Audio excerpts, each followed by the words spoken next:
काम होना सही है। मैं ये नहीं कह रहा कि मैं रावण को जस्टिफाई कर रहा हूँ, दुर्योधन को जस्टिफाई कर रहा हूँ। दुर्योधन से संवाद ही ठीक नहीं हुआ, दुर्योधन की परवरिश ही ठीक नहीं हुई। दुर्योधन का दोष नहीं है, दुर्योधन को दुर्योधन बनाने वाले शकुनियों का दोष है।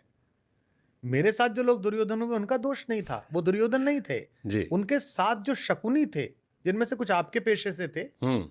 उनका दोष है, जिन्होंने समझाया कि बॉस होता है ऑफिस में, नीचे वालों को दाब के रखो, ऊपर वालों को बहका के रखो और ऐसे ही चलाते रहो। कॉर्पोरेट ऑफिस की तरह चलती है पार्टी तो, संगठन तो ऐसे ही चलता है, एक की दबदबा होना चाहिए। यहाँ से तो स्वराज से तानाशाही प्रकट हुई, वरना पहले तो स्वराज थी किताब।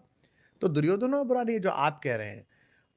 आप अपनी प्रज्ञा को स्थित रखते हुए सत्य और असत्य के विषय में जानकारी करते रहें, गुरुजनों से, ग्रंथों से, अनुभवों से सीखते रहें और फिर निर्णय लें, मैं ये कह रहा हूं केवल। हाँ, पर आप अवसरवादी बनकर इधर उधर बोलते रहें। जैसे बंगाल की एक बिटिया के साथ बलात्कार हुआ है, तो बंगाल की जो मुखरतम आवाजें हैं खामोश बोलने है वाली, वो आज। खामोश है। जब भारतीय जनता पार्टी या उसके परिवार से जुड़े हुए किसी व्यक्ति के साथ ये होता है, तो उस समय संसद में हंगामा मचाने वालों की स्मृति चली जाती है।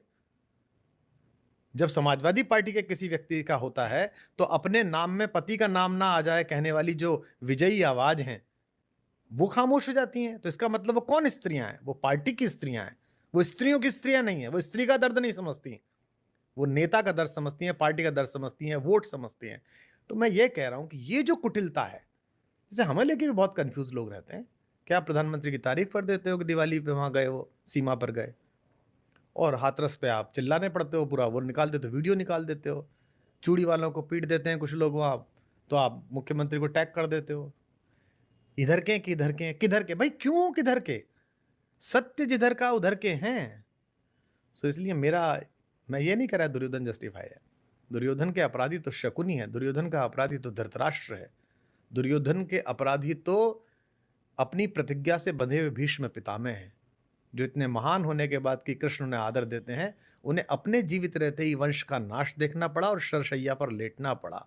अगर किसी कुलवधु के चीरहरण पर आप तथाकथित राज सिंहासन की बाध्यताओं से बंधे रहकर चुप हो जाएंगे, तो आप कितने भी बड़े भीष्म पितामह हो, कितने भी बड़े गंगा पुत्र हों और कितने भी बड़े तपस्वी हों, आपको शरशैया पर लेटना पड़ेगा।